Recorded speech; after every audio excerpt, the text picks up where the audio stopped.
Hello there, everyone. My name is Brennan Marr. That noise you're hearing is my ventilator. Welcome to the Guest Awakens on Page Turners They Were Not, my Star Wars podcast. And boy, do we have a guest for you today.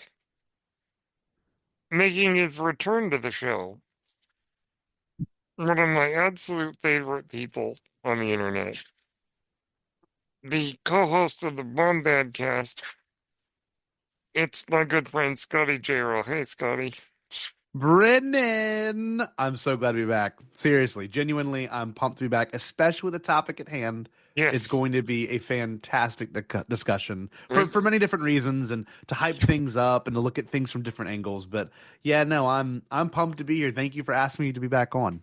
Very yes, excited, and thank you for agreeing to come back. of course. Um, so before we get into it, because I always like to, well, because you've been on the show before, I've already asked you a preliminary Star Wars question, so I always like to throw a bonus one in just for the fun of it. In 2 months, we've got Andor season two. How excited are you for that one? I'm I'm excited for the bridging of the gap. You know what I Mm-hmm. mean? That's what I'm looking forward to. I loved Andor season one. It was Mm-hmm. not necessarily my favorite Star Wars show because there's some aspect of it that felt kind of there was a lot less whimsy and mystical Yeah. nature I, that goes with these shows. But yeah. what this show does do is reflect our culture and our society probably the best of any Star Wars show, and what it means to stand up to oppression, be it anyone, going through anything. But no, Andor season two is going to be fantastic. I mean, it's like what I'm going to give you a theory real quick because I know we're going to talk about Celebration later, All but I right. think Let's they're going hear to it. do. I think they're going to push it a week early, and or because it's debuting on the 22nd or something. Like Yes, in I the believe so. Yes. yeah, they're gonna push it up just like they did Kenobi. They did Mm-hmm. it in Anaheim. You remember? They're gonna Yep, push I it up was there. just Well, when it came out. Mhm. they're gonna push it up just those 4 Mhm. days, and we're gonna get it that Saturday or that Friday night of the con. So that is my complete prediction, but I have a Mhm. feeling it's gonna be right. So I'm pumped. I'm very excited. I'm looking forward to the K2SO of it all. I'm looking forward to see how they weave these stories together. I really like the idea of being able to watch this whole show and then watch essentially the third season is the Rogue One movie. So that's really Yep. kind of cool And then because fourth season, you could say, is A New Hope. yeah, exactly, Uh, and it's so funny. I never would have It thought goes nine from years A to later. B to C to D. Mhm. Exactly. And at 9 years later, we're here, which is really weird. That's the surreal part. I don't know. Yeah, I remember being in the theater seeing Rogue One for the first time, and It's amazing. what an experience that was. I mean, it was devastating and hopeful at the same time. Hmm. And they really pulled it off.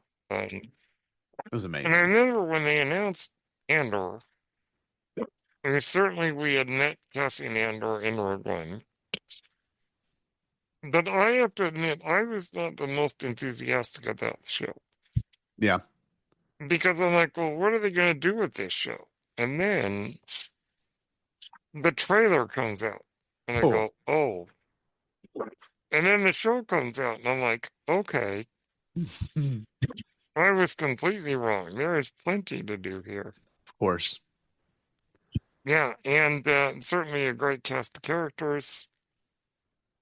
And I have to confess, I do ship Dedra Nero and Cyril Karn. It's like the most toxic relationship in Star Wars history. I think we've seen some pretty bad ones, but that is certainly up there. Yeah, oh And yeah. and one thing too about Andor, like I guess the unexpected nature of it all was I had no idea how visually stunning it would be. Oh And yes. Skeleton Crew, if you were to rank all the shows, which I'm not really into, but Yeah. if you were to rank them, Andor certainly is the best looking cinematography and everything. And then right after that, Skeleton Crew, and then you Yes. can put Ahsoka, Mando, and Book of Boba Fett and Kenobi somewhere in there. But Hmm. man, Andor was legitimately like watching a movie just cut up into segments, and it was Yes. great. A lot of Absolutely. episodes too, 12 episodes. Can't beat that. Yes, it was a lot of episodes, and it was like, whoa. All And 40 plus minutes. That's the most important yes, part. very long Please. episodes. I want more consistency in that. That's my only, I Well, won't beg. I Oh, suspect that season two will have just as long I episodes. hope so. We have to talk about the elephant in the room, which is Andor certainly comments on the politics of the time. Of course. Um, it's one of those things where I have a kind of a weird relationship with that, Hmm. which is I definitely see the politics there. Hmm. But the thing that really made me enjoy the show the most was just the writing, the acting, the characters, the storytelling. Certainly the politics is important, but I know that a lot of people are going to be watching the show being very, very nervous and kind of freaked out by the parallels. Oh, yeah. So now that I know that for me, I'm really going to go into it more with enjoying the storytelling and the writing and all that, but also remembering that where does it lead? It leads to the theft of the Death Star plans and Luke making that awesome shot. 100%. That's where it's going, even though it's Hmm. dark and depressing. It's like we got to remember that's the end goal.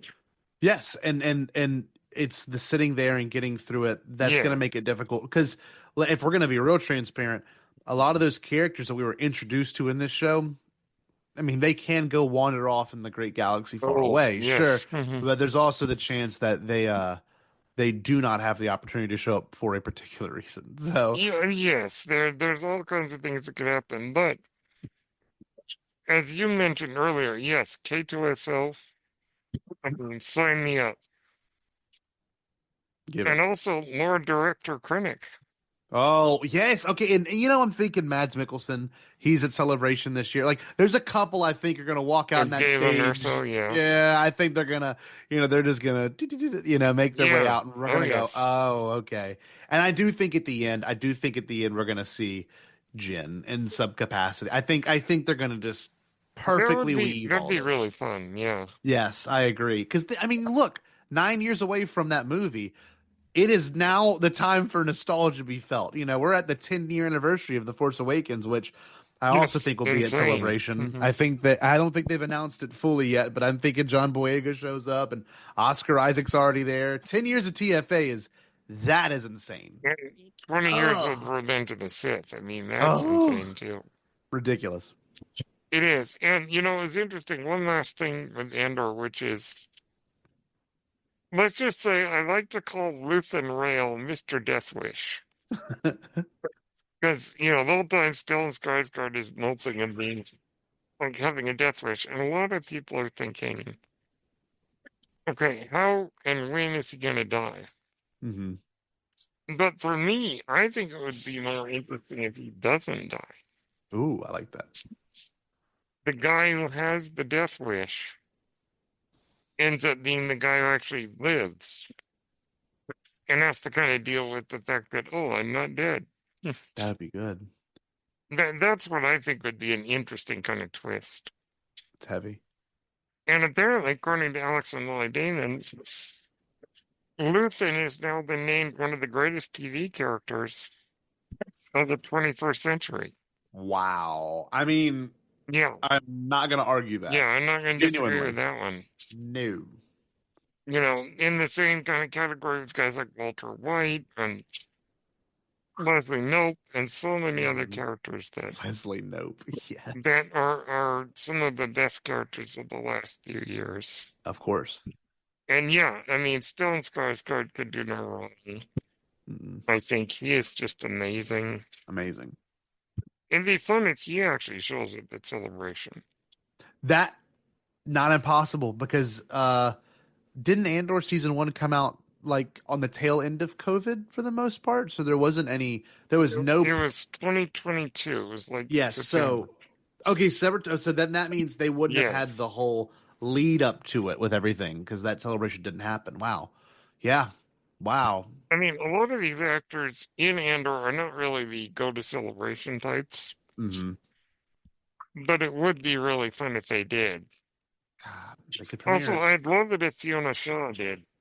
Nartha, I'd love it if she showed up. Hmm.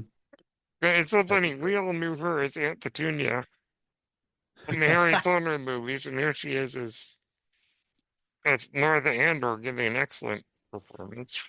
Yeah, So 100%. basically, we have a lot to look forward to in this series. I can't wait. Can't wait. Okay, now we mentioned it a few times that Star Wars Celebration is coming up in April. I unfortunately will not be able to go, but I will be there in spirit, so I'll be there through the cosmic force. You will feel that I am there. Yes. But you get to go, which is really neat. So for those who don't know, Scotty, why don't you tell us what do you get to do that's really cool at Celebration? So I have been given the privilege to present a panel there. Now, the benefit of doing this, obviously, is being able to be on stage and sharing what you love. Hmm. But the thing I love is some of the things that most people don't understand or something that people tend to dislike. Uh, which my plan with this panel is to change people's perspectives on that. And frankly, I'm not even going to address it in the panel. I'm going to talk about these things as if there has never been any controversy. There's only one line in my I guess you could say manuscript that is even acknowledges the I guess frustrations of this topic. But I'm presenting a panel on midichlorians. And the panel is called Midichlorians, an alliance of science, mythology, and magic. And Hmm. yeah, it's for also those that don't know, I made a video essay February of 2024 that kind of details all my deep run-on thoughts of midichlorians, and it's very comprehensive. And there's a slideshow. There's over 24 site like APA citations with it. There's also about 222 slides that I scroll through. I pull from a ton of different sources, interviews, things that most people don't do the research on. But I want to be the person people come to have these kind of discussions, like Hmm. Brennan asked me to do to come here. So I'm presenting this panel. I actually just finished writing the script. I got it edited. I paid for an editor to edit it, so it's legit. It is Hmm. concise. It is straightforward, and the runtime of my time. I only get an hour at the convention. On the university stage, for those listening, university stage on April 18th at 3 o'clock JST. So it's going to be obviously Japan's standard time, but so just to kind of get another I guess military time for it, 15 o'clock in Japan. So that's when I'm presenting it, and yeah, I'm beyond excited. It's going to be great. It's a lot more of a condensed version of the video essay, but there's also a huge addendum to it where I include everything from the Bad Batch, some things from that were cut from Revenge of the Sith that I found, and of course, most importantly, the Acolyte, which kind of goes into the whole Hmm. creation of life aspect. But yeah, Brennan, it's going to be comprehensive. It's going to be deep. It's going to be thought provoking. And like I said, I want people to go in there with a completely open mind. I'm not going to address the power levels of a character because I think that was a very poor misinterpretation from 1999. And here we are 26 years later. And I know a lot of people have come before with the same exact thoughts, but I feel that no one has made it quite as concise as I have and quite as palatable. And it doesn't just talk about the Phantom Menace. I'm going from the Phantom Menace all the way through the Rise of Skywalker, and I include all the supplementary material, all the TV shows get brought up. So it is not just let's look at the Phantom Menace. Let's look at all of it. Let's look at everything and how we can look deeper into this thematic idea of midichlorians. Yeah, that's amazing. And I gotta say, your video essay was really extraordinary. I watched it and went, wow, there's a lot here that I did not I never really made the connection. Um, Yeah. now, if we cast our minds back to May 19th, 1999, Phantom Menace comes out, Midichlorians get introduced, and to no small controversy. There were many voices at the time who did not like it, Mm. and not just a matter of didn't like the idea, but said it violated George Lucas's own mythology. And as your video essayist pointed out, it doesn't really change what we already understand. Yeah. Um, so let's start really with the name. So you have the name midichlorian, and immediately the thought is mitochondria. And you Of course. mention this in your essay. What do you think is the significance of that connection? Okay, well, if you want to look at it from a biological point of view, Hmm. our bodies, when we consume any sort of food, drink, vitamins, any of it, our body is going to take that energy that goes in us, and of course, it's going to go through our gut, and then it's going to break it down into molecules called ATP. Well, ATP is like a sugar molecule. I mean, that's glucose, but in glucose, there's a lot of ATP, and ATP is what your cells need to generate that energy. And the thing that breaks down ATP is your mitochondria.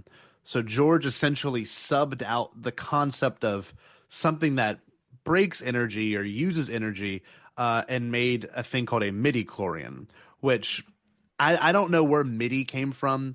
I've actually done a lot of research on that. There is some Latin roots, like, you might be aware, but like keyboards have a MIDI and a MIDI input and output, and I don't Hmm. know. All that being said, it's essentially the idea of there is a life force within us that needs energy. You can think of that as your consciousness, or that is your pure form of energy. But your cells, mitochondria, the organelles in your cells, they literally use the energy from that to split and replicate. So I guess to me, and it's been said by George, but midichlorians are essentially the thing in your organelles in the Star Wars universe that allows you to have or be more in tune with the Force, to be more aware of yourself and the things around you. You have probably a higher chance of being in touch with the Force if your cells do contain more midichlorians, and that's the whole idea of it. I feel that it's a really beautiful analogy because there's a lot of things right now, even you listening, okay, Brennan talking, I'm talking, you listening right now, your body is in a constant state of homeostasis. It is always trying to balance, solve, figure out. All your subconscious and conscious actions are all willed by these organelles in your body. You have to be in a symbiotic relationship with your body in order to stay functioning and alive. And these things are without your control in some cases. And so that's where this whole concept just absolutely digs deep in me. It just works on a thematic and a super emotional level. But yeah, no, that's kind of how I see it. It's this thing that allows you to really acknowledge the things that are in control of you. Because sure, my talking voice, my brain, all that stuff's super important. My emotions and feelings are important. But without those little things in my body constantly at work, and of course dying within my body, we wouldn't be here where we are. We wouldn't be able to do this. So that's why the midichlorian mitochondria parallel is just so incredible. It's so Yes, incredible. yes, and it's an interesting concept because did we necessarily need it? Not really. Mm. Probably they could have gone through the story without mentioning that, Yeah, but they did, and George Lucas wrote that in the screenplay, and mhm. it's an idea of looking at it from a different point of view. I agree. Now, 10 years ago, when the very famous episode of Jedi Alliance defending the prequels with Joseph Scrimshaw was the first time that I'd heard anyone try to analyze the idea of midichlorians Yeah. beyond just the standard, oh my gosh, midichlorians, you know, the Abed and Nadir from Community reaction. Hmm. The midichlorians, and Joseph had mentioned that a lot of people went, oh great, George is making it scientific. And Joseph refuted that by saying, we're talking about living creatures living inside your cells that talk to you. That sounds more mystical than scientific. Oh, 100%. And Oh, so, yeah. so what are your thoughts on the balance between the science and the mysticism? So, okay, this is a really good thing that actually I don't bring up in the video essay, but I do bring it up in this new panel script that I've written. And if you really just take a second and think about it, obviously in our Western society that we're so used to, and in most Western beliefs, nature is regarded in high regard for the most part. Yeah. But there's also an undertone of uh, if it's an unnatural feeling, an unnatural experience, or an unnatural thing, we kind of push it down a little bit. Hmm. And look, that's how I was raised. It's how a lot of people are raised to believe and think.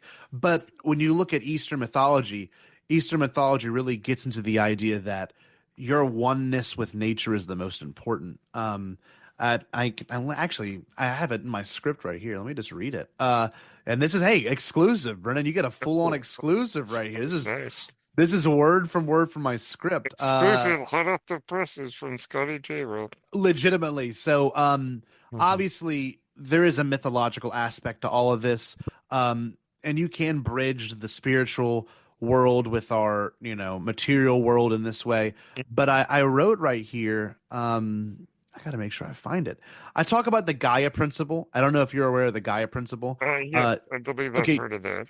Okay, James Lovelock was this man that proposed that we are part of a self-regulating system with the earth. We are Yes. all the earth's consciousness, which is I think really beautiful. You kind of can see more of that in shows and movies like Avatar, Yes. Yes. like especially The Way of Water, which is a beautiful Mhm. movie, but they really get into the AWA of it. And this is kind of really midichlorians is kind of like George Lucas's version of AWA. So It's I'm going to the read this real consciousness of quick. the planet. Yes. Exactly. So I'm going to read this real quick. This is a complete excerpt from my script. Um, so for example, in Native American traditions, the earth is seen as a sacred living being. The Lakota story of the white buffalo calf woman emphasizes the spiritual connection between humans and the natural world, where nature's gifts, such as water, plants, and animals, are sacred elements to honor and protect. In Hindu philosophy, the concept of Rita refers to the cosmic order that binds the universe together. Humanity's role is to maintain balance and align with this order. This is much like the Shinto belief in kami, spirits that inhabit natural elements such as rivers, mountains, and trees. These traditions emphasize cooperation with nature and reject the idea that humans are separate from it. So that's kind of my thing, right? You People tend Yes. tend to get stuck on this idea of the force has to be this because it was explained to us this the first time, which is great, which is cool, Which which I many love. people forget. Yoda expanded upon those ideas. And you know what? Do you mind if I tie faith into this real quick? Is that okay, Certainly. Brennan? I I mean, this I is a podcast where we talk about faith a lot.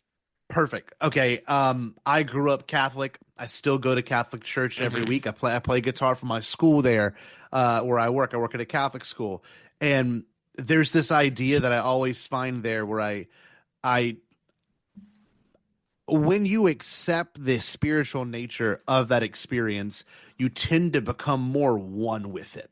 And Hmm. that last line, these traditions emphasize cooperation with nature and reject the idea that humans are separate from it. I think it's important. I mean, George, if you were to think about George Lucas's Star Wars as the Old Testament and the New Testament, the God of the Old Testament, though the same being, uh, on a level of, I guess, story, does not feel like the same person in the New Testament who would bring his one and only son and sacrifice his one and only son for us and for our sins.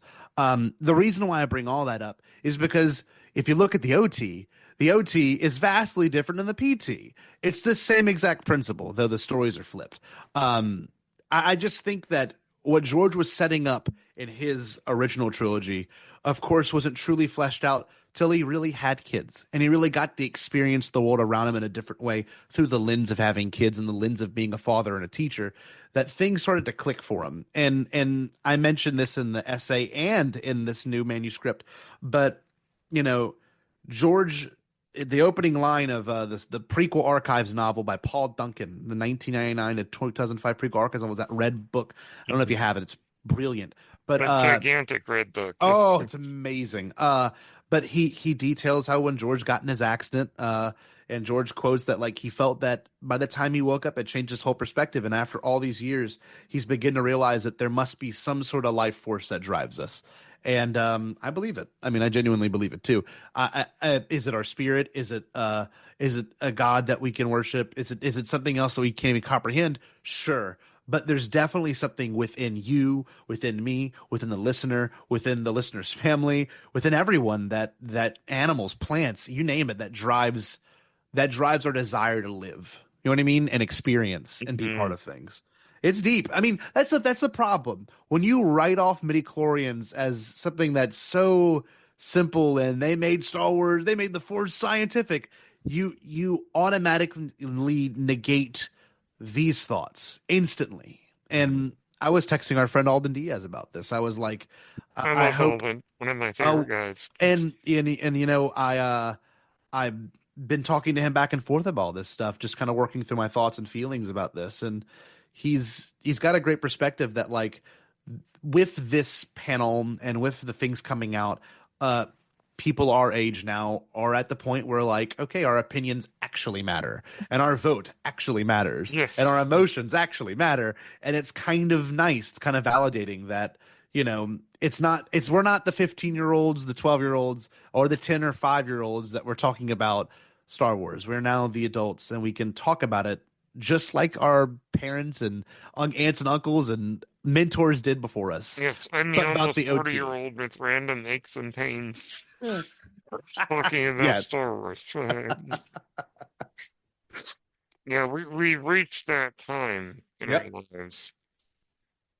Yeah, it's extraordinary that, yeah, the idea, and if you go back in George Lucas's early career, one of the short films he made at University of Southern California, involves somebody randomly saying the line, "There's got to be a fourth." That I think is an extraordinary Wow. moment in his early career. Yeah. It was sort of a montage film was and random quotes from random people. Hmm. But I think most cultures, people of all cultures, religions, and even people who maybe don't believe in God, everybody, for the most part, has an idea that there is something bigger out there than just us. Well, and I even detail it in the video essay. Hmm. Joseph Campbell says every single mythology, everyone he's seen, and obviously he was the go-to guy for mythology for when he was alive. He Very died in much, yes. 1987. And he specifically mentions the fact that every religion has this concept of an invisible plane of existence. Hmm. So like when your whoever dies, anything dies, that energy. There's no, and I believe this, and I'm sure you do, and I'm sure people that Very don't much even so. believe in a God believe in this. But that energy that leaves you must go somewhere, be it the wellspring of life like it is in Clone Wars, Hmm. or be it something else that we can't truly comprehend.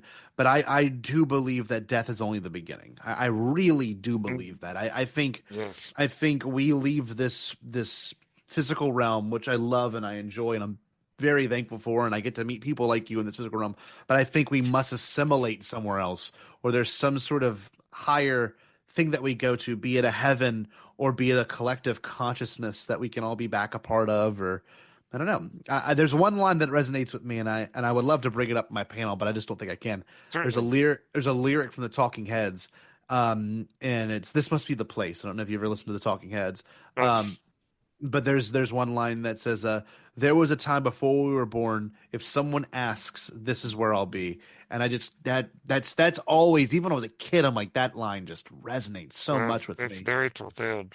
It's beautiful, but yeah, Brendan, I don't know. It's just there is a greatness, there is an invisible plane of existence. I don't, I think it's foolish to think that there's nothing. Yes. That's just me. I know that for myself.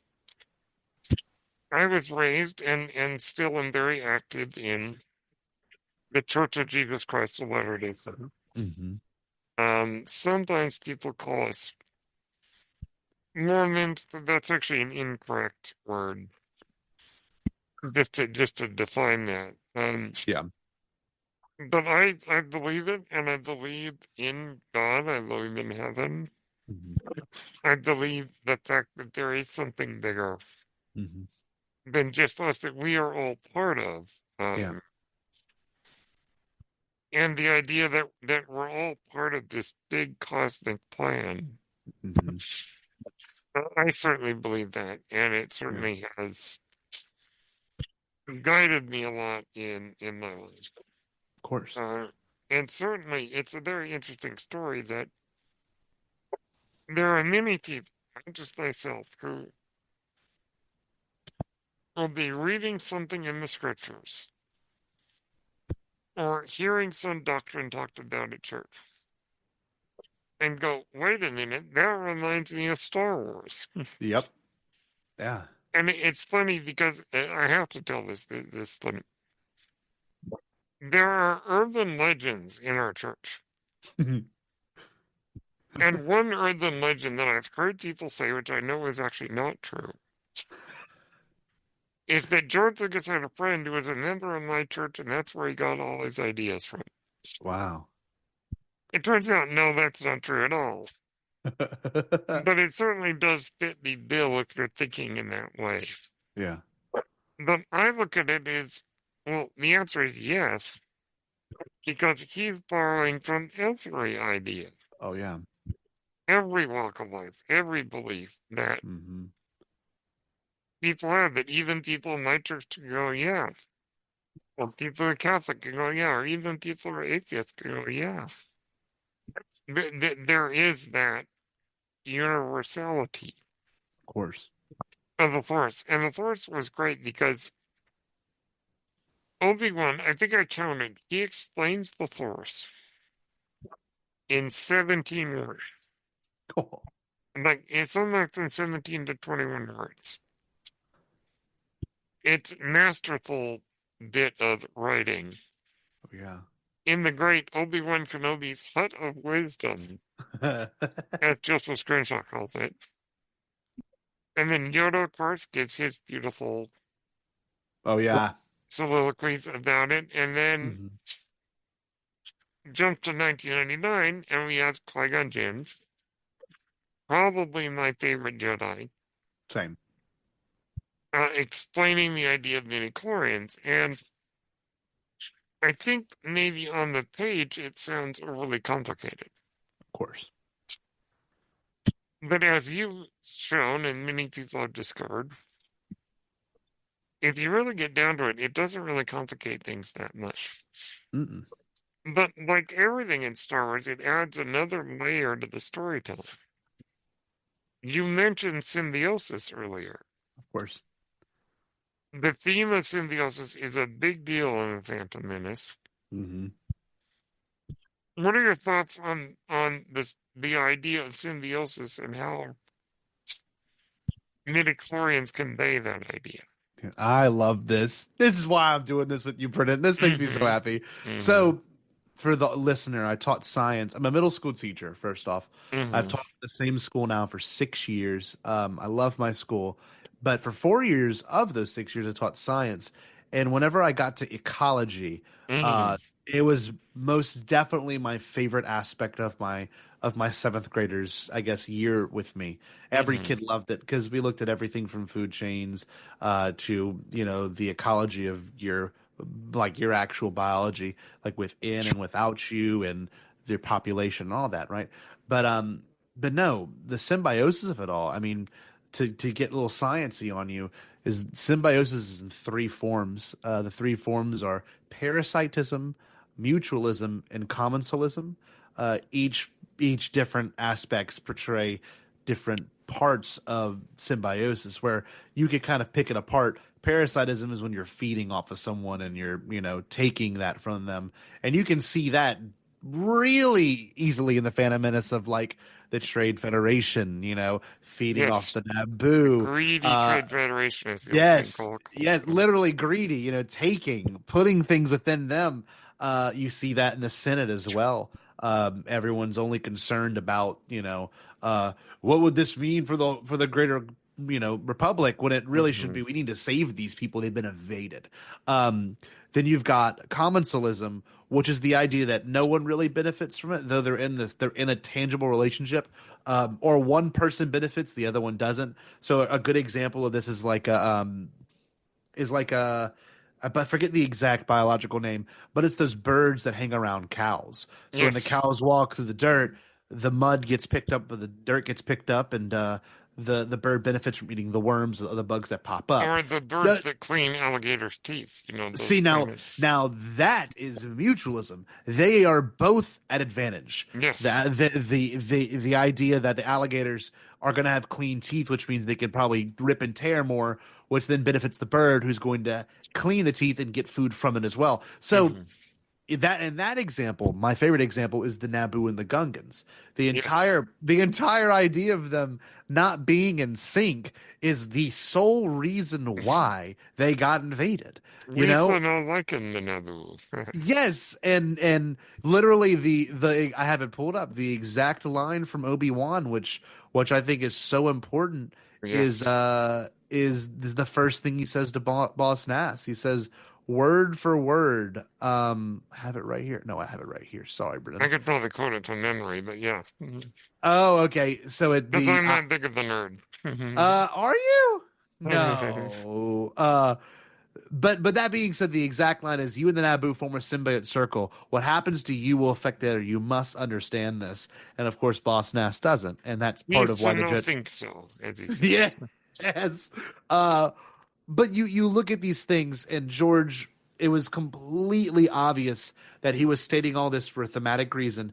But people tend to forget that opening line, Qui-Gon's opening line of the movie is you what is it? You actually might know it, Brennan. It's not you dwell too much on you center too much on your I believe the anxieties. quote is, I'm trying to remember the exact words because I got it almost memorized. Well, it's you Basically to saying, don't worry, don't settle on your, and basically keep your attention here and now where it belongs. uh-huh. And And then the he living says, but Master Yoda says I should be mindful of future. And Qui-Gon yes. says, but not at the expense of the moment. Uh-huh. Be be aware of the living force, my young Padawan. Yes. Okay. So you did Yeah, it for me. yeah. Perfect. Hmm. That is the whole theme is that there is a living force, which was never stated until that moment. If I was seeing the Phantom Menace in '99, that would have been my big takeaway. Midichlorians probably would have went over my head like it did when I was a kid. I would have Yeah, not cared about midichlorians Jar kind of went Jar. over in my head. Yeah. Yeah, of course, as they should. They're kind of a heavy idea, but be mindful of the living force. That is a line that is just incredible because that is the first time we hear that there is a living force. The force is a living thing that we must be aware of. I don't know. I just Yes. that works to me on such a deep level. Hmm. Such a deep level. Yes. Yeah. The idea of symbiosis, the idea that I mean, Ken Netzlock said the other day that sometimes Star Wars is on the nose because it has to be. Yep. It's basically drawing an arrow and saying, "Here it is." The idea that when the Gungans and the Naboo work together, they're able to win. Mm-hmm. I mean, it could not be stated in a more obvious way So straightforward. that the symbiosis is absolutely necessary Mm-hmm. for them to live. Mm-hmm. And that Eh, that goes for anything too. Like you can look at the Jedi Council. The Jedi yes, Council were not in sync with each other. They were centering too much on their anxieties. They were not mindful of the living force. That's how everything went underneath them. and that's Literally that's underneath probably them. why Qui-Gon drove them all insane, Boom. because he was the one who kept pointing it out. Nope. And no one listened. Yeah, uh, but we see this in Star Wars. We see the sense of when people come together, they can have a great victory. Let's look at The Last Jedi. Leia sends out a distress call, and nobody comes. But as we see in The Rise of Skywalker, when they have achieved symbiosis, a massive fleet of good guys shows up to win the Yep. day. Yep. It's about it. We see this all throughout Star Wars. When people come together, there's victory. Of course. When people grow apart, there is failure. Yep. The 100%. Acolyte, I think, is a good example of where people end up not together and it all falls apart. Mm-hmm. But on the flip side, in let's say Ahsoka, when they all come together, there's victory. Yep. Um, or at least we'll get there. The victory over at least what needs to be um, beaten. It's not a final victory yet, but No. we will get to that point later down the road. Mm-hmm. But it's all these stories of people needing to come together.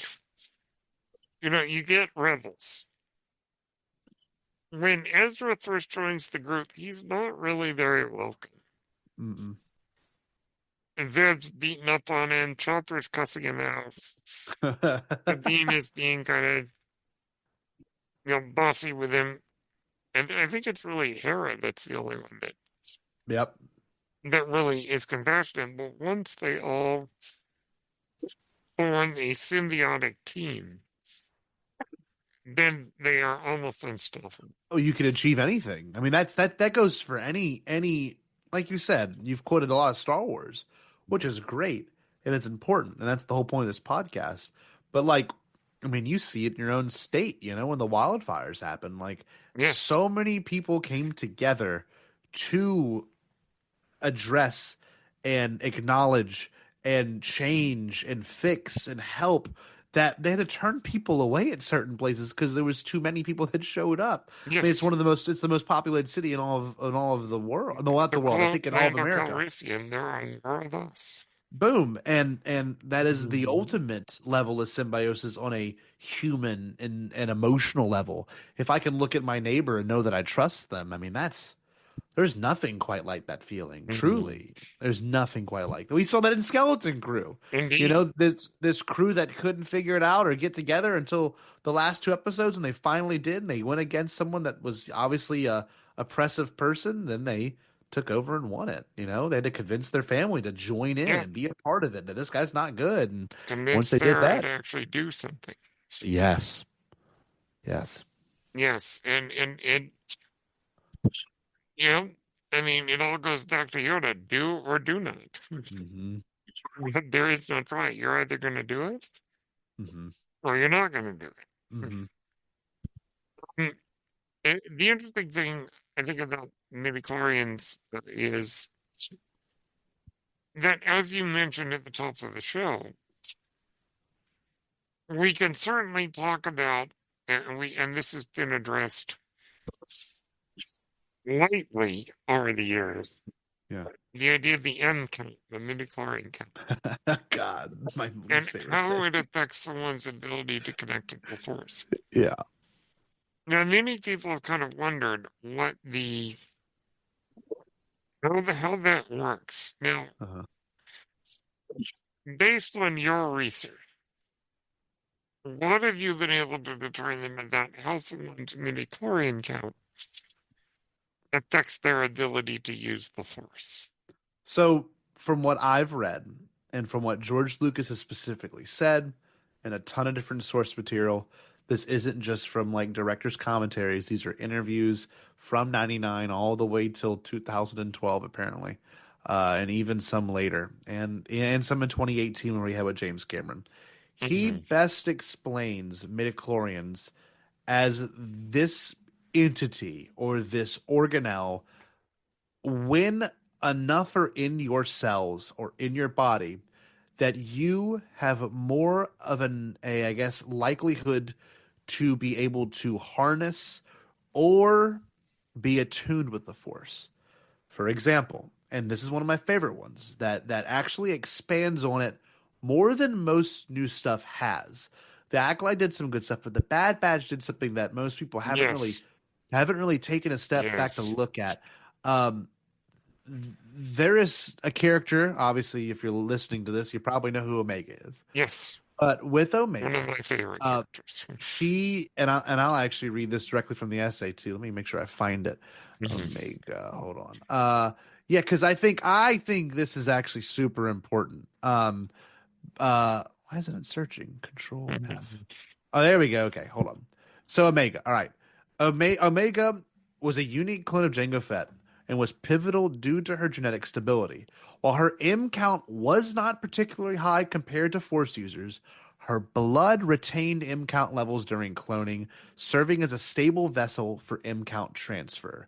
Okay, that's important because it is within every Star Wars character cells. George has said that. But the amount and how much you are attuned to it does allow you and does will you a better chance of using the Force. Where you've got a character like Anakin, to our knowledge, was born of some sort of immaculate conception by the living and cosmic force. That Anakin is a manifestation of the actual living force. Um, that must mean that he has a higher M count, which is blatantly and straightforwardly confirmed in the Phantom Menace. No, he has more midichlorians in his blood than in his blood, sample than even people like Master Yoda. It doesn't mean you are going to be able to just pull Star Destroyers down with your abilities. It's not what it means. It means Yeah, that a you, very special tribute to Sam Witwer there. Go ahead. yes, no, not dissing it, but there tends to be this weird exaggeration of, and I don't like it. It's there's a lot of people, not in our space, but in the Star Wars community space, that seem to associate midichlorians with power levels, and that's just not the case at all. You can see that with someone like Sabine Wren in Ahsoka, Yes, exactly. where we never were told that she was force sensitive. But the second she became more attuned to the force, the second she opened herself up to the force, she was able to make that literal leap of faith. So like, Oh, yes, literally. I like literally. So there is something to be said about the spiritual nature of it all.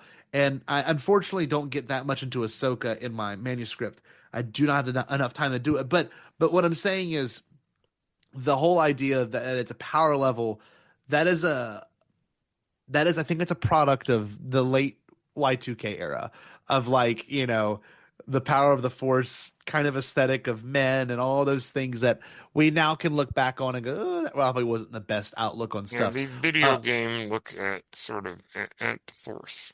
exactly. Yes, yes.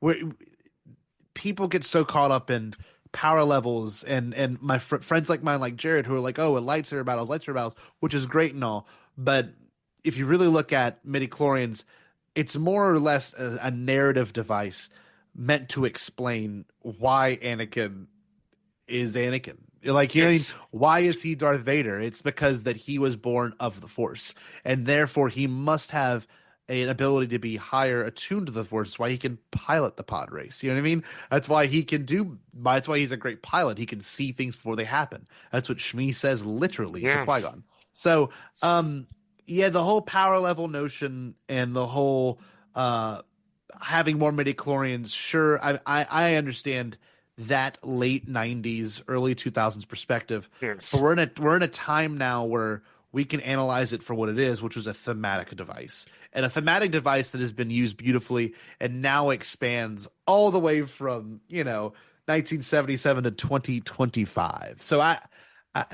don't know. I'm sad they're calling it M count still. We could just say it. And Asajj Ventress, thank So if interest finally God, says it. broke the mold. Yes. Said it and said it only took Disney Said uh midichlorians out loud. it took Disney 12 years to finally work up the Yeah, it courage, took but took them took they them a did it. while. They did it. So, Yes. It's interesting to me that we mentioned Omega mhm. because it seems like at Mount Tantus, the idea was, can we create a clone, or at least I don't know if it's on purpose or accidental, but you end up with a clone who is extremely force sensitive. Mm, Now we do not know if Omega uses that because even in the epilogue of the series, it is not made clear if she is a force user. mhm. However, being a pilot for the rebellion, I have to imagine that even if she actively doesn't use the force, very much like Rey flying the Millennium Falcon, Yeah, it's a matter of instinct. It just sort of happens. It goes with the territory as she's of probably course. flying uh, whatever ship she flies. Yeah. Let's hope for our friends it's a Y-Wing since we have so many wonderful Y-Wing aficionados. But I imagine that even if she doesn't actively use it, as Obi-Wan says in A New Hope, and Luke says, it controls your actions. And Obi-Wan said partially, but also obeys your commands. Yeah. So it probably is more the passive use of the Force. Hmm.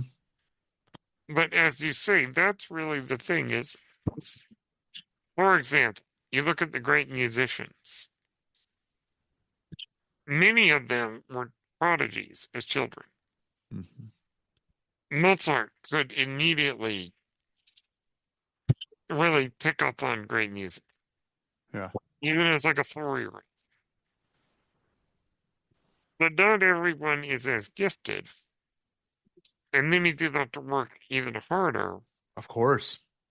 But it does not mean that the person who is not a prodigy isn't capable of being a great musician. Okay, you bring up such a good point. Can I say something real quick? Yes, please. Okay, this is a conversation between James Cameron and George Lucas. Yes, From the Story of Science Fiction documentary which is companion fantastic. book. It's the companion book. Oh, it's a companion book. It's not actually in the Oh, video. no, it's not. So he says this. In their conversation, Lucas and Cameron discuss the mythic and biological foundations of Star Wars universe. Lucas emphasizes predestination as a blend of genetics and inherent talent rather than fate. People say don't put biology into it, but we all have talent. Those of us with talent know we're different from other people, which is probably one of my favorite lines. It's true. Like, yes, if you have a talent in any particular skill, you are going to be different than other people. That's why I'm not a gifted athlete. I'm just not. I never have been.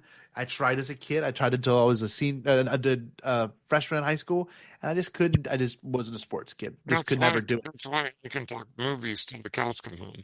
Boom, right? And like that's why I mean, my guitar's right there. I mean, that's why I've been playing guitar now for 17 years, and like Yes, I've it is a skill that I hold very near and dear to me, and it's taken a long time to harness it. But you're right. There's some people like Eddie Van Halen who can just and just like go crazy and make put everyone to shame because that is a genetic talent. He had yes, parents that were musicians, and the parents before them were musicians. But here I am, like a first generation guitarist in my family, and that's what I have to experience. There's people like Mozart who are born with these, prodigy level skills. Where does that come from? What is that? And not necessarily, we don't know what it is. It's something beyond us, just like Anakin. Just like Anakin.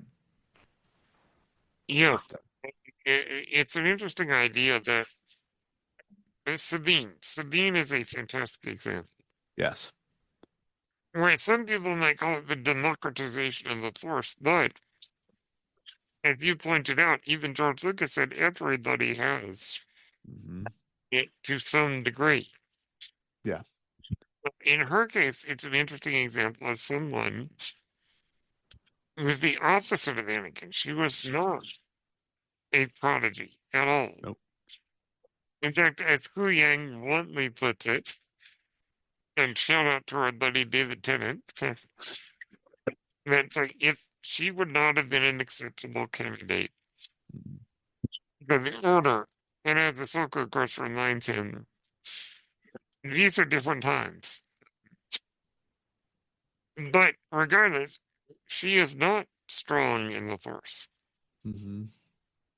It is something that she has to work extra hard at. Yep. Yep. In fact, to the point that until Ahsoka has her Gandalf the White moment, Ahsoka is rather hard on her because of Hmm. her difficulty in accessing the Force. Of course. Obviously, of course, we have that incredible journey that Ahsoka goes on Hmm. through the world between worlds and a meeting with Anakin. But nonetheless, it's the idea that eventually Sabine was able to do it. Yes. But it took her much harder work than someone like Anakin, Hmm. who, as a 9-year-old, is passively using the Force without realizing it to progress. Incredible. Inherent talent. I mean, So the you idea can't. that some people have it and some people don't. And that's the thing. It's not. It is that. It is 100% that. But it's the frustration that comes from that, from other people that don't think about it that way. Yeah.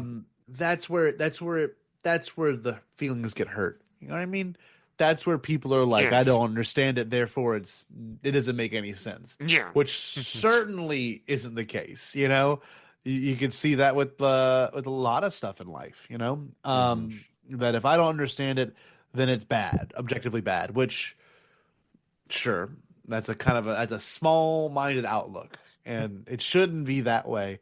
But people do that. People do that, and you got to accept it for what they are, or you can just say, oh, they have their mind made up. And you've got characters like a Sabine that probably felt that way Yes. until she opened her mind up to it, and then when the second she opened her mind up to it, she could do it. Same exact idea, Brendan. Yes. And so it shows us that having a lot of midichlorians doesn't mean you can use the Force. What it means is that if you apply yourself, you would have an easier time accessing it, Hmm. which I think is the distinguishing factor is that it's not a matter of, oh, you have this many midichlorians, you have this much power level. It's a matter of, no, the avenue is more open for you if you have a high midichlorian count, but that does not automatically mean that you can do it without training and discipline. Exactly. Ray is a great example of, we must assume that she has probably a high midichlorian count, Yes. even though the movie never says so. But as we see with Ray, before she really understood the Force, she was able to do a lot of things that were very, a prodigy. In many ways, Hmm. she could fly ships. Hmm. She was able to repair things and pick up on languages really fast. Yep. Later, it's not till later that her encounter with Kylo Ren, when he tries to read her mind and she pushes back, that is the moment that the key is turned and the door is unlocked. There you go. The Force Awakens. And she is able to understand what it means to actively use the Force. Yes. Oh yeah. And in many ways, I think we must remember that, and I'm certain you cover this in your essay, that the the force flows through you. Mhm. The force is not something you have. Yeah, exactly. It's opening yourself up to the force, and that's what the midichlorians do. Qui-Gon Jinn explained that they speak to us. Hmm. He says when you quiet your mind, you will hear them talking to you. Oh. And he says how they convey the will of the force to us. Hmm. The great climactic scene in The Force Awakens. Rey is fighting Kylo Ren in the forest on Starkiller Base. She's getting beat pretty bad. Once she opens herself to the Force, when Kylo says, "You need a teacher. I can show you the ways of the Force," and then she whispers, "The Force," Oh man. and she remembers what Maz Kanata taught her, and she opens her mind to it, and that is the moment when she can beat Kylo Ren. Oh yeah. It's not her own power beating Kylo Ren, Mm. because this is the seasoned dark side warrior. Hmm. This is the Force doing it. And that's the thing about it, is it's not about, Yoda has so much power. It's like, no, Yoda is in tune with the Force. Oh yeah. 100%. So what are your thoughts on the idea of it's the Force and not the person? So one of my favorite parts too, and it's cited in my essay and in this new script, but the idea that when you quiet your mind and you just allow those emotions and those things to take hold of you, that there is a higher feeling there of the Force in this Hmm. example. One of the best ones we saw was in The Rise of Skywalker, which is a movie that's going to become better as it ages. Yeah, I Because absolutely agree. And by the way, I have to confess here, not confess, but say it with boldness. That was my greatest movie theater experience in my entire life. oh my God, I couldn't even imagine.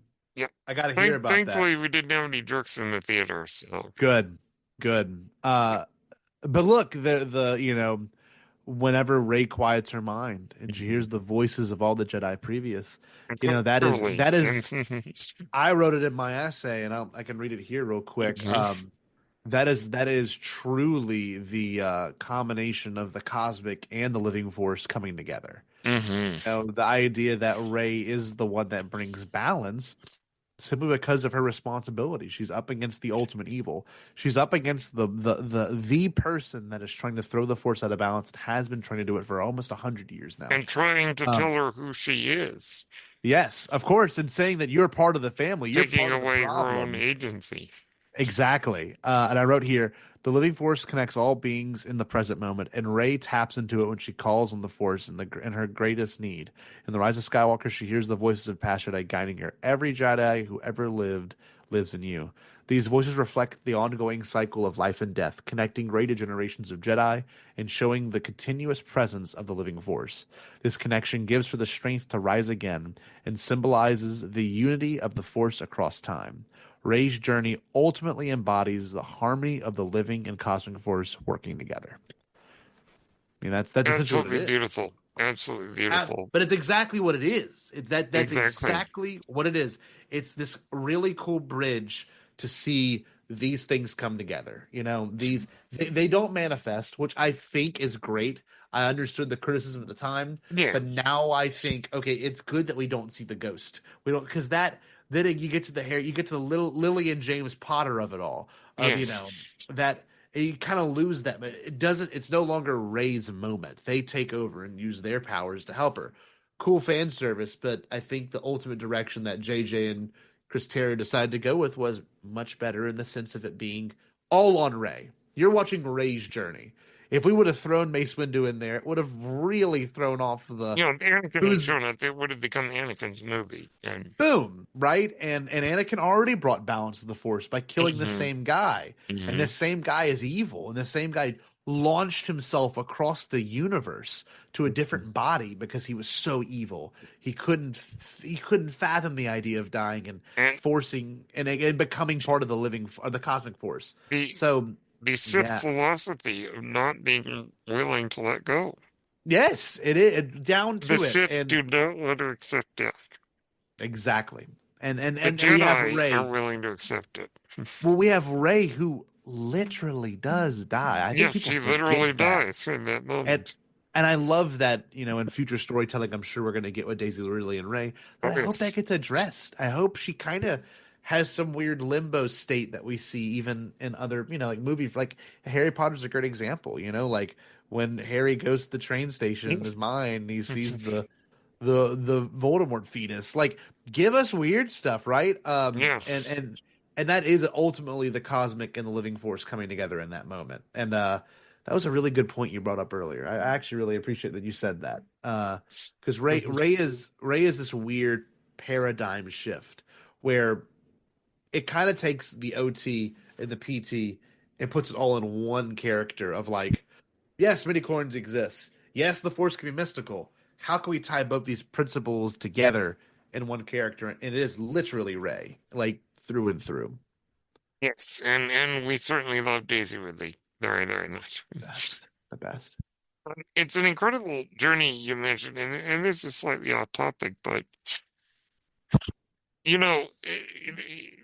recall the great debate between is Ray a nobody or is Ray, Classic. somebody? Yeah. If you tell the dean's granddaughter, oh no, that ruins the story. Um, I think that what we get in that moment and I think this might be lost on people. What tells Ray that she's alone? Two things: Kylo Ren and the dark side cave on Octo. Both are of the dark side. Yes. And as we know, the dark side does not always tell the truth, does not always tell us the truth. Yeah. In The Rise of Skywalker, we get that great line from Yoda: alone never have you been. Oh, It is God. the idea Oh, of it is refuting what the dark side told her. that's right. And I know this isn't necessarily related directly to midichlorians, but the idea that, well, it actually is related now that we think about it, because if we take it that midichlorians are living beings communicating with us, communicating with these characters, then they are not alone. Yeah. What are your thoughts on how the Force is almost like a friend for our characters? Look, I've always felt that, on a spiritual or even on an emotional level, we could look at the Force as a beautiful guide for certain aspects of our life. Personally, like really personally, I feel that my conscious has gotten me out of a lot of situations, both good and bad. And there have been times in my life where I do not listen to my conscious, Mhm. uh, or even my gut instinct, and it has gotten me in some pretty bad situations. Nothing truly bad, nothing like, oh man, that's crazy, but like there was. Here's a simple example. When I was in high school, we went to a party and we had been told, "Oh, it's getting out of hand. People are going to show up," and there was drinking going on. I didn't drink at the time, and I just went because my friends were going, and we were all there hanging out together. Well, my gut instinct said to leave. It instantly said to leave, leave, leave, leave, leave, leave. Britain, who would have thought that I would get arrested on paper that night because I was the only one of four 18-year-olds. I wasn't handcuffed, arrested on paper. Uh so that being said, um I didn't listen to my gut instinct. I just stayed. I stayed. And, then we had to go to court as a whole class and it was a mess. But I do believe in other aspects of my life, um, that, yeah, that your conscious is a real thing. And it can be some outward force that we are not aware of or something else entirely. I'm not quite sure. But on an emotional level, yeah, I've had the opportunity to listen to it, and I've listened to it, and I think it's real. And I think being in tune with those thoughts is very important. I'm sure you have the same exact thing for you. Exactly. I do believe in being guided by the Holy Spirit, 100%. and many times it will say, you're in a bad place. It's dangerous. You better get out of there. And we can either ignore it Hmm. or accept it. I mean, certainly, like there was one time that I was in elementary school, and we lived 2 blocks from the school, Yeah. so we kids are usually walk home. One day, Dad says, "I've got a feeling. Pick up Brennan from school in the van. Don't let him walk home." We don't know the reason. We still don't to this day. Hmm. But I just know that I was kept safe because of that guidance. Wow. And in another more fun example, when I was doing the first class league of the Schmodown, if I didn't know an answer, I discovered a trick. Always go with what my gut was telling me. Always. And I would say that about 75% of the time it was correct. Hmm. So yeah, I think it's sometimes we need to trust. As Qui-Gon says, trust your instincts. Oh, yeah. And I think that the these are just some examples of why the Force as a concept is so incredibly powerful Hmm. and meaningful. And the midichlorians, they kind of bring it back to where we started. They did not ruin the theology of Star Wars. Hmm. They added another layer, and certainly they have existed for 26 years and are part of the package. Yes. But ultimately, what they do is, in the case of storytelling, it adds another layer that is so utterly fascinating Hmm. once you really make a deep dive into it. Yeah. Like I said I will not be there at the convention, but I know that your talk is going to go very well. Well, I appreciate that. The video essay was extraordinary, and Star Wars is so great because of the layers of storytelling. There are so many ways that we can look at Star Wars. We can look at it as just fun escapism, which is fine. Yeah. We can look at it as political allegory, which is fine. We can look at it as a religious experience, or in the sense of how it connects with our own spiritualities. We can look at it as just as Ken Knapsack likes to say, a pew pew pew adventure. And just spaceships and lasers and Yeah. lightsabers. There are so many levels in which we can look at it. Hmm. Or even if you're looking for great cinema, particularly A New Hope and The Empire Strikes Back, are in that ballpark. So there's so many things that we can enjoy, and it's like a buffet. If one thing of it doesn't work for you, go with another part that does. Exactly. If the Obi-Wan series didn't work for you, there's always Andor. Yep. If Resistance didn't work for you, there's always Rebels. Uh-huh.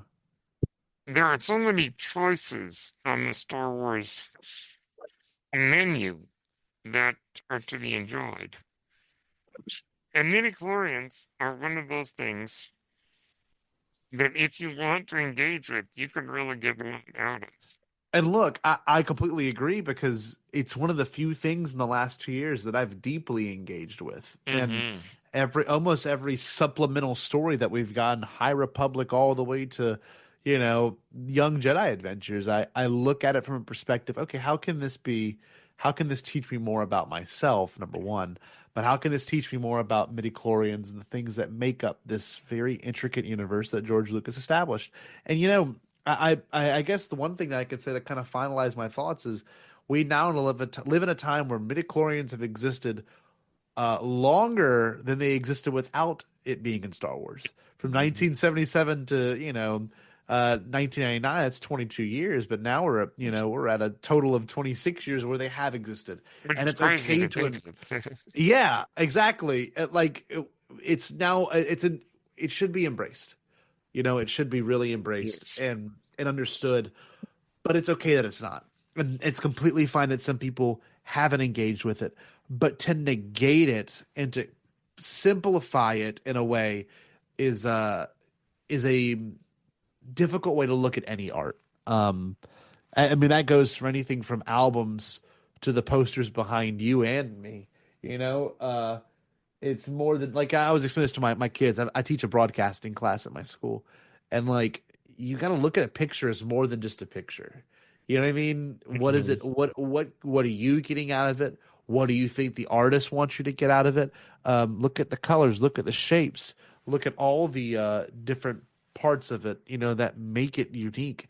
And I feel that with shows like Force Center, with our friends, like Alden Diaz and Alex Amani from Star Wars Explained, Yes. and of all these other great shows that we have the privilege to be in and around, they've helped a lot of people look at it more than just this thing. It's this whole thing that we can look at. But yeah, Brennan, I'm so glad you had me on to talk about this Yes. stuff. Yes. Thank you so much for Genuinely. coming on. I Oh mean, my God, it's been great. it's been an absolute pleasure, and I cannot wait to watch the videos of your talk in Tokyo. That's going to be fun. I gotta say one thing. I can't Yes. reveal it here. I cannot reveal it here because it's still in the works. Mhm. But there is going to be a coda at the end of it that is rather exciting. Oh, So boy. that's all I'll say. Then not even Jerry knows this coda. Oh, my goodness. There's only three people So, that so know I'm this getting the coda. exclusive here. I'm not even gonna tell you. I'm You're just not saying that telling me there, what it is, but yeah. no, but you're the only person that knows outside of three people. And that they know what it is, but you know that there's a coda. And I haven't told a single person yet. And I'm not going to say anything till I get to the convention or if people are listening or maybe mention it on Bombadcast here and there. But no, I'm thrilled. And, you'll be the first to probably, I can't say it. I'm not going to say it. But it deals with the coda. It deals with the coda. Just no coda is going to Mysteries of the happen. Sith. Yes, yes. Yes. Yeah, it's extraordinary, really, to. I mean, midichlorians are there. And they've been there for many years. Yep. It might work for some people, it might not work for others, and that's Mhm. fine. But definitely to those who are intrigued by what it adds to the Star Wars saga, Hmm. there is so much there that can be digested Yes. and applied to so many different real world things. That, I think, is one of the reasons why Star Wars has endured for almost 50 years, which is Yes. insane, Yes. is because it was more than just a space adventure movie. Hmm. It was a space adventure movie with a spiritual aspect that everybody, regardless of how they culture, religion, spirituality, or even people who are not particularly spiritual or religious, Hmm. it connected with everybody on some level. Yes. And also the idea that it is every fairy tale and legend and myth combined together. There are so many ways that we can enjoy Star Wars, and understanding what midichlorians bring to the story, Hmm. at least for me, really expanded my love of the saga even more. Of course. So yeah, I cannot thank you enough for joining me today, Scotty. Bombad Cast is one of the best podcasts out there. It's so funny. I'm thankful that you asked me to do this because I haven't been asked to talk about this subject with a lot of people, and I think people have a hard time approaching it. And I'm glad that you worked up the courage to have me on. Not that it needed any courage, but you know, this is kind of a scary topic for some people that don't understand it. And It's the and forbidden word. for the most part, for a while it was, and I can't thank you enough because at Bombad Cast we do everything to touch the forbidden. We are Oh, always on yeah, the edge of saying and doing Marthalump. things. Marthalump. Marfalump, one of the best examples, One of Marfalump, the best episodes you guys ever did was Marthalump. because it's such an absurd thing, and it's something Yes. that was born of that same era, and it felt. And at the time, I mean, Star Wars.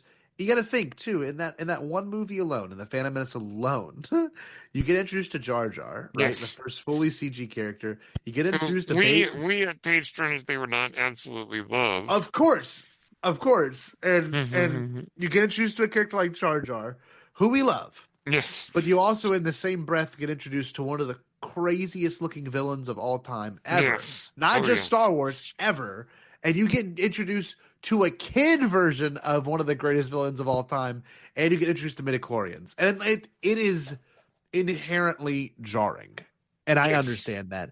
But we've had 25 years to live with that jarness, and that feeling, and we have now are able to accept everything it can be, just like midichlorians. And Britain and the Bombad cast is the embodiment of that. Yes. Enjoy the oddities. You You know what I guys are mean? all about enjoying the oddity of Star Wars. Yes, it's important. It's crucial. It's crucial. Certainly we can enjoy Andor for being very serious and very Of gritty. course. Yes. But on the other end of the spectrum, you have puffer pigs. You have those little aliens that worshipped R2D2 and C3PO Yes. in that one episode of the Clone Wars. Grogu You eating a macaroon. Grogu eating a macaroon. I mean, it's Star Wars goes from very serious to ridiculous, As it should. and As uh, it should. and it should be. That's how it should be. Yep, I agree. Through and And through. certainly, I just have to say for the record, when I saw the Phantom Menace for the first time, let's see, I was 13. Wow. I enjoyed it, but as the years went on, because the discourse got very, very negative around the film, I think what happened is I wanted to be in with most people's opinions. Because there was that time where you didn't want to be the outsider on that. No, not at all. Not at all. And I I understand. think for many, many years, I turned into a prequel hater because it was not Unaccepted. acceptable to Yes, it's sad. be like it. Now, I have to admit, there are still some moments in Attack of the Clones that make me cringe. It's true. Yeah, of course. The romantic dialogue and stuff. It's the if. But Romantic overall, dialogue. I enjoy the prequels, despite a few, hang-ups here and there. Sure. But I have to say that I unabashedly enjoy watching The Phantom Menace. Same. There are a couple of moments of Queen Amidala where it's a little bit too monotone. Or moments where Jar Jar does something that's a little bit ridiculous. Where I kind of go, But overall, I enjoy that film so much. Yes. Yes. Qui-Gon Jinn, one of my favorite characters. Changed everything. The pod race, one of the great moments Yes. of just sheer fun in Star Wars. perfect. To And me, it's the perfect movie for a kid. yeah, and lightsabers and all the kind of stuff you would expect. Hmm. That is just great. And I think at the end of the day, we can all have our criticisms of the movies. We can all say, well, then this didn't really work for me. But I think that as more and more people who grew up with the Phantom Menace being one of their earliest exposures to Star Wars, and now they're adults, it's more that we can actually enjoy discussing these things instead of arguing about what was Yep, good and what was bad. of But course. digging into what's there, and I think we have to thank Ken, Joseph, and Jennifer for really paving the way of let's dive deeper into what is there on the screen. 100%. Well, Scotty, 100%. I am so glad that we've gotten to dive into what was on the screen. Same. It's an extraordinary bit of the Star Wars lore, and I'm glad that you and I could celebrate it and celebrate what George Lucas is trying to teach us. Of course. So, where can we find you? Where can the folks find you? So, my name is Scotty Jayro. You can find me every Thursday night at 8 p.m. Central Standard Time, 9 p.m. Eastern, It, and that it's 6 coming up p.m. in a half hour. It's coming on 30 minutes. Are we're talking Yes. about. And look, we talk Star Wars, obviously. We're going to continue to talk Star Hmm. Wars. We're going to have coverage for everything in the future, like we've always have. Oh, But there's yes. some times between shows where we talk about Star Wars adjacent things.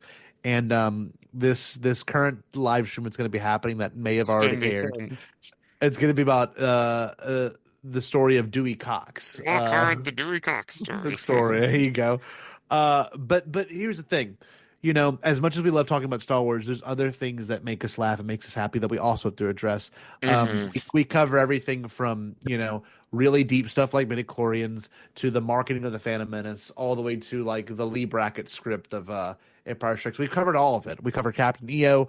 There's just things that are all Star Wars adjacent that are important to discuss and look at as well.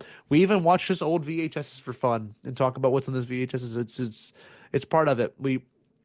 When you come to our live streams and you come in our chats, just know we're here to hang out. We love making new friends, and we want more people that want to be a part of the Bombad fam. Brennan's been a part of the Bombad fam for Oh, like three yes. years now, like a solid 3 years. Like every week we see Brennan's name popped up, and it just makes our day. And I love getting the opportunity to meet people like you and people that also show up in our chats. And yeah, no, we're a fun show. And of course, you can find me at Star Wars Celebration Japan, April Yes. 18th, 3 p.m. JST, talking about midichlorians, an alliance of mythology, science, mythology, and magic. And stay for the end. Stay for Very the end. nice. I'm going to tell Can't you wait what to see what it is. happens. We'll see. Can't wait to see. It's a stuff the presses moment. A little bit, actually. And if it's not too impolite, I think it would be actually really fun if Bombad Cast decided to cover THX 1138, both the student film and the feature film. Yeah. It just a thought. Would you want to come on for that? Would that be something you want to talk about? Yes, if we did, yes. We're doing it. We will find a way because if Oh I'm not my, mistaken, the force moves in mysterious ways. well, because tell me if I'm wrong. American Graffiti was 75, wasn't it? 73. 73. Was Yeah. THX THX is 75? 69. Okay, well the student film version was 69. Oh, that's right. The movie was 71.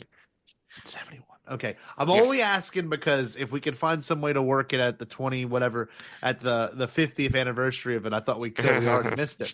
But no, all that being said, Brennan, thank you. I love this show. I'm happy to have been on it a couple of times, and I'm looking forward to hearing what people think of this one right now. Indeed.